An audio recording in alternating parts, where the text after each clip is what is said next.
How to attach files on Facebook Messenger. Hello guys, this is Atticus and welcome back to another tutorial video.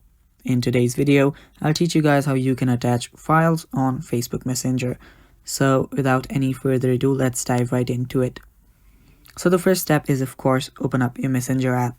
If you don't have the Messenger app, you can easily get it from your app store. After you've opened up the app, you will see your list of DMs.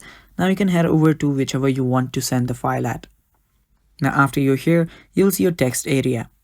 Now after you're on your text area, if you have your keyboard on, you will see an arrow right here. You can tap on that and you'll see another plus sign. It's the same plus sign that's here. So tap on the plus sign and then you'll get an option that says share a file.